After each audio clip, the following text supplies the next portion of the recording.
Hello, welcome to Talking Good Game. West Ham are back fourth in the Premier League. Just finished West Ham United 3, Leicester City 2. Gonzo, how are you feeling?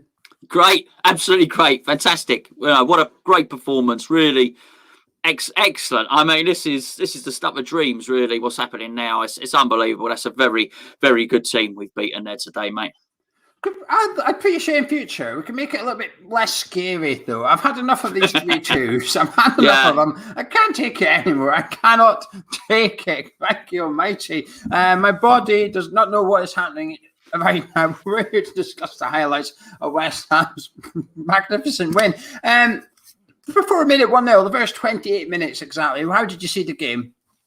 I thought we pressed really, really well. And not only did we press well, that whenever Schmeichel got the ball or one of their centre-backs got the ball, our positioning was really good. We made it very, very hard for them, for the keeper to distribute from the back or for them to play out from there. I thought when we attacked, we committed lots of players to attack, which was good. We didn't ever feel really that people were isolated up there.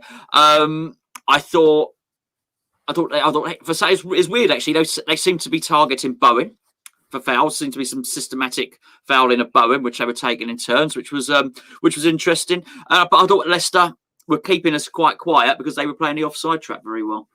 I thought Leicester were passing the ball about neatly. I thought they were a bit neater than us, certainly in the middle of the park, but they never posed too much attacking threat. I don't think we particularly did either for that 20 minutes. I thought both sides were a bit cautious, but they were trying to sort of do something without committing too much in case there was an error made. I thought both teams' game plan was relatively good, to be honest with you. And you were watching it and you're thinking, this could go either way at this point. And sometimes when the games are level, sometimes when it's evenly matched, you need something special. And we got it, Gonzo, on the 29th minute as we opened the play. Jesse Lingard with another goal. But you thought last week's was good.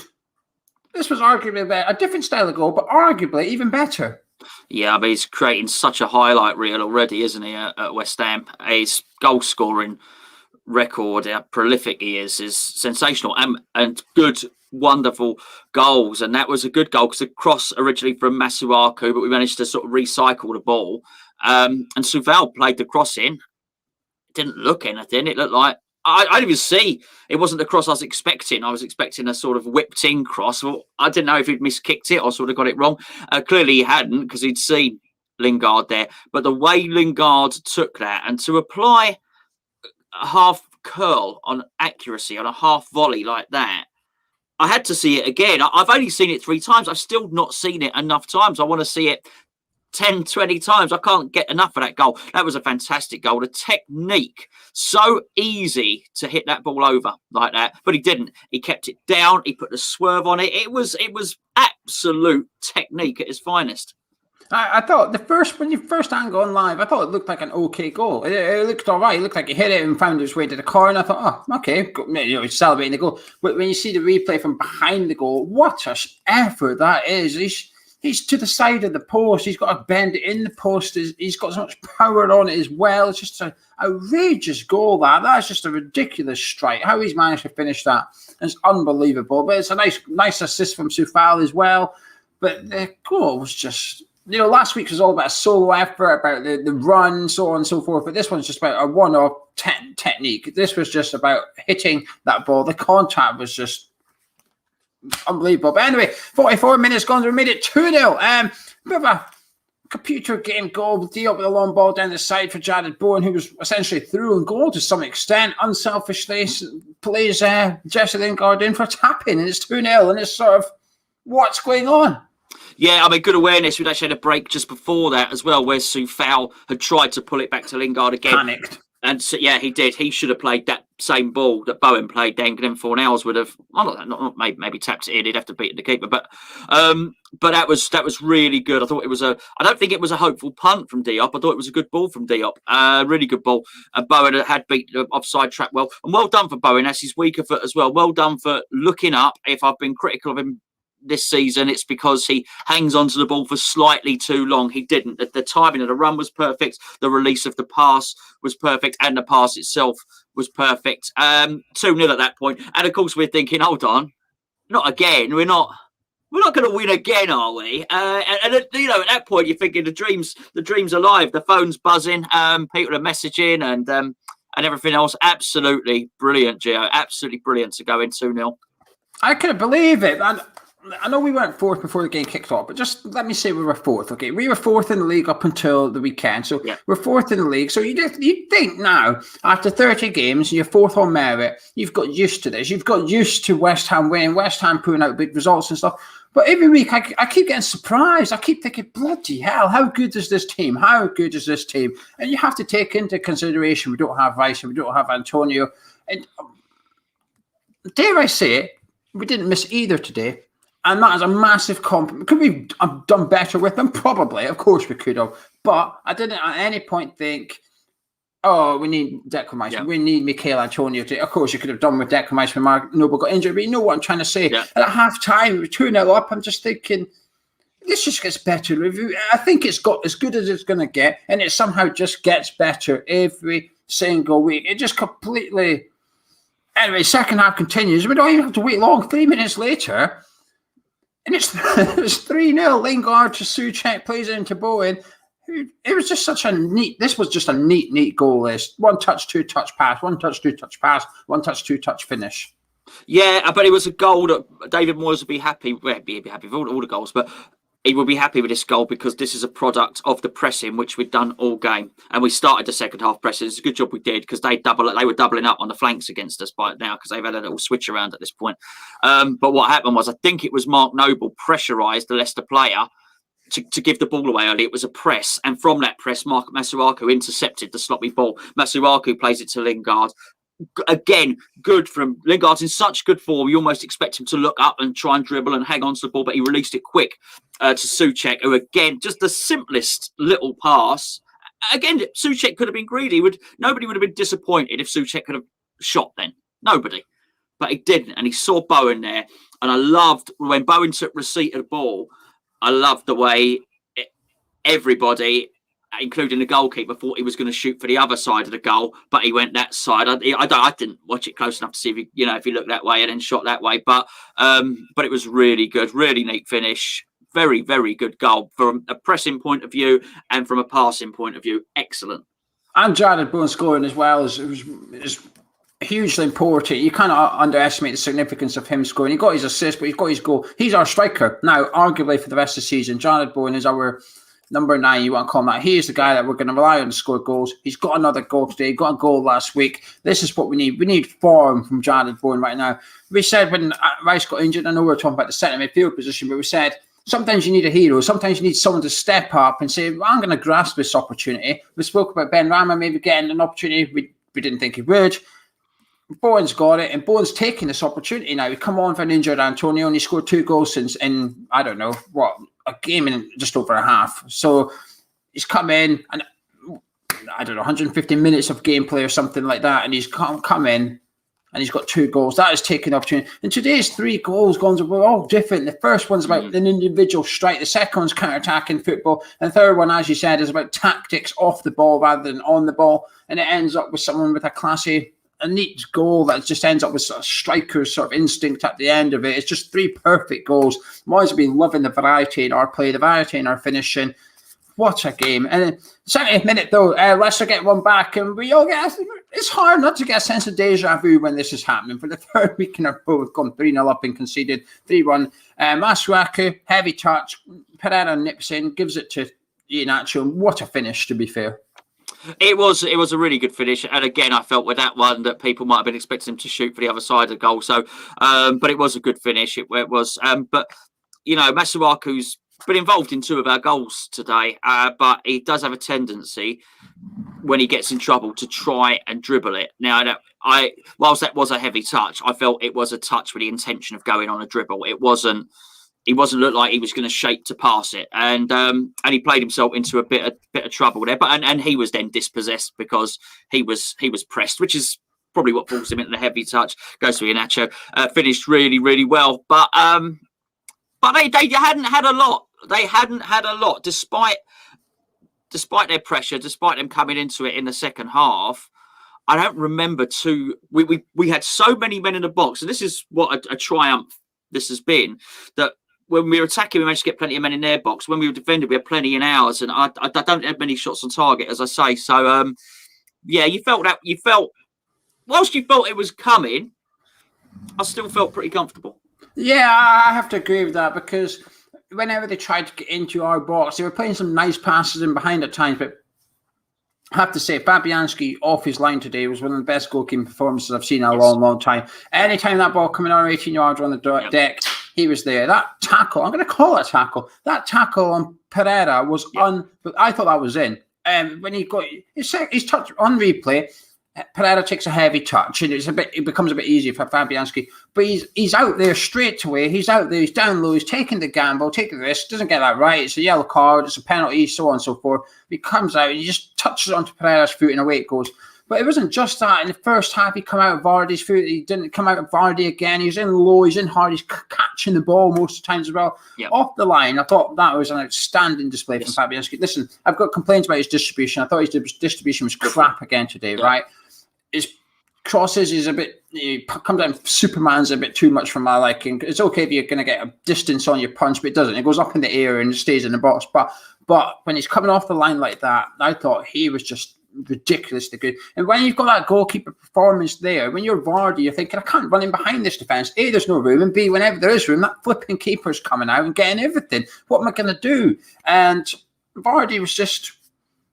I barely saw him all game, barely saw him. And it was going to take a bit of something special from Leicester to get a goal against us. And they got it with Iheanacho. He's been banging for him. We know that. He gets on his left foot.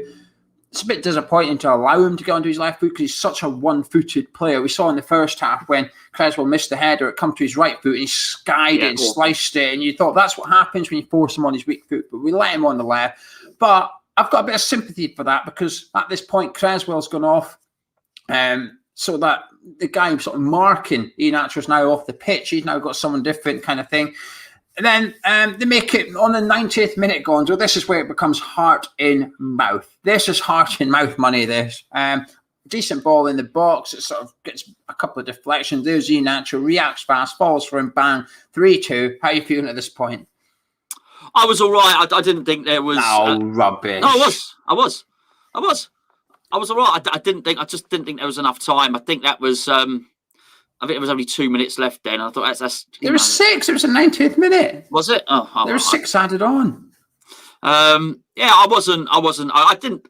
It was slightly nervy, and I wanted the game to finish. I'm not saying I was comfortable and I was celebrating, but I wasn't. I just thought it was a long way to come back for them. Really, I didn't like the goal because I thought the pass could have been cut out. I thought that the pass was played through the margins between Masuaku and Johnson. And then you're right, it did get deflected a couple of times, but nonetheless, I still want to see that cross cut out. And somebody should have got something on it, really. As I say, it was a little bit lucky there, but I didn't feel. I don't know actually. I didn't feel that they were. There you go, 4 shots on target. I'm right. I didn't feel like they were really... I thought they were having pressure, but I didn't feel like they were testing the goalkeeper lots. You're right about Fabianski. He was coming out and claiming it low and stuff like that, but I didn't feel that Fabianski was jumping around, tipping it over the post and tipping it over the bar and all the rest of it. So I'll give you credit. You're a much calmer man than me. I don't think they were having shots, but they were having a lot of crosses and corners and stuff at this point. And I don't feel we were dealing with them to calm me. I thought we were knocking it out and just coming straight back. And when Martin Noble went off, I thought we lost all sort of shape in the middle of the park. We become... Ben Johnson ran around a lot. He'd come on and I saw him buzzing. He was chasing everybody and stuff. But at one point, he's chasing someone. And then Masuaku's chasing the same guy. And there's another one free. I just thought we lost all organisation when Noble went off the pitch. I thought they kept coming down that side because Noble was helping Masuaku.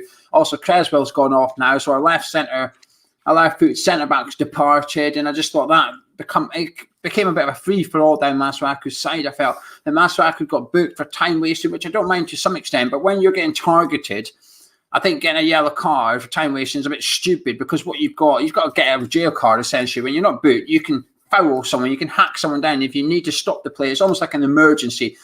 I'm under pressure, swipe someone out, take the booking. When you get booked for taking too long to take a throw-in, it's sort of like, well, for the rest of the game now, I cannot touch someone. I can't even make a tackle. Saying that, indeed, carried on hacking people and should have got sent off. He should have got a card for that. Mike Dean bottled it. Yeah, he bottled it massively. He massively bottled that. But it finished 3-2. It finished 3-2. Gonzo again. We're fourth in the league. We're fourth in the league. But the game, let's forget about fourth for a second. The game, we finished 3-2. What a result this was. Yeah, I mean, it was. Well, look, ideally we don't concede the goals, but I think Ogbonna's back for the next game, and that's going to make a hell of a difference to us as well. And for us to keep getting these wins, it's all about 3 points at the moment. When we're in this position, we're now back in fourth. We've dragged Leicester right into it. There's not an awful lot on the goal difference between us and Leicester. They're going to have to take their eye off the ball now because they've got a cup game coming up. We are a really good team, and what I really like is we're clinical. We seem to be very, very clinical now, and we're also very bright. And the Diop goal was offside, but it was incredibly bright, and it's been a feature and it's been consistent throughout this season that we are lively. We'll take free kicks really quick. We'll do something different. And well, it wasn't unlucky. It wasn't 4-0 because it was offside, but it could have been 4-0 at that point. And I just thought a team that good with that many good players, we did exactly what I wanted us not to do. Don't give Jamie Vardy any space to run in. We didn't. We gave him so little space, he couldn't run towards a goal. He started having to run laterally. He was running across the pitch trying to do stuff from left to right. I really liked that. I loved the way we defended. I thought we countered well. That was the only way we were going to win today, was by defending really well, and we did. And I had a look there. They had 15 shots, but only 4 of those were on target, which means we really restricted them. There were some great blocks. Mark Noble did a wonderful slide-in block. Dawson did a fantastic block. Diop did a block. We were always going to have to do that stuff. Yet when we got into possession and when we were able to counter, or we were able to do something, we were creative enough and we were clinical enough. And that was a West Ham. I mean, I don't mean a traditional West Ham performance. That was a modern day David Moyes West Ham performance there today. It had to be 3 points. We were going to have to play it like that. We did. We win. We move forward. One more game notched off. We go into the next one, still in fourth. And we did what I said at the start, which was let's now make all those other teams, and Liverpool and Tottenham and Leicester and all the others, and Chelsea think, oh, crikey, they're not still doing it, are they? Because they will look at us and think, hold on, this team is scoring three goals every game, And that, it looks like, doesn't matter whether Antonio's taken out or not, we can still score 3 goals in these games. Can we start to concede less? I think we can if Ogbonna comes back. I was really worried about today's game. I would have taken a point before the game. What a result this is. I never seen this coming. I didn't think to go 3-0 up against Leicester is no easy feat. There can't be many teams that have gone 3-0 up against Leicester. Probably not since we last went 3-0 up against Leicester. But we've got the tactics spot on. The team spirit is there for all to see. Like you said, all the blocks and stuff. I think Martin Noble dislocated his elbow with that block. He certainly does something, damage his arm somewhere. I think he's dislocated his elbow doing that. But the fact is, he wants to play on. He knows he needs to go off. But he's thinking, it's going to take 2-3 minutes to get someone ready. I'm getting back on the pitch and I'm going to run around with one arm, essentially. I'm willing to risk hurting it even more because that's what the team need. And you just get, these injuries might actually become not a blessing in disguise, but it becomes a motivational tour, which is we're all going to have to dig in a little bit deeper here. We're all going to have to give that extra 5% to make up for not having Declan Rice, to make up for not having Michail Antonio. And the boys are doing it. You can't be more proud of watching them play football at the minute. They're enjoying it. And crikey, I was enjoying it until 3-2. I'm not going to lie. For the last 6 minutes, I couldn't sit still. I was behind the sofa. I was running. For a bit of context, my desk is behind the sofa, so I didn't move the sofa and get in behind it. I was sort of half at the desk and half trying to watch football. But I couldn't. I was sweating. I was effing and blinding. When we won, the cushion went flying. Everything went flying because it's just at the minute it's just such an emotional time to believe. But the thing is, that's what West Ham have given us. We keep speaking about they've given us dreams and stuff. This is no longer a dream. This is the reality. We have 7 cup finals. We win our next 7 games. Is that. There's no if buts of that. But we can win another 5 of them. We might just do this with big tests at the minute, which has been the manager got us spot on. What a win. But anyway, individual. Then we're going to have the same man and match again. But Take a couple of players that's not the man of the match. Leave him Well, till the end. Well, Fabianski, we would get Declan Rice back if we could get to that point in the season, and he's really, where we get him back, and we can. That it's going to be brilliant. And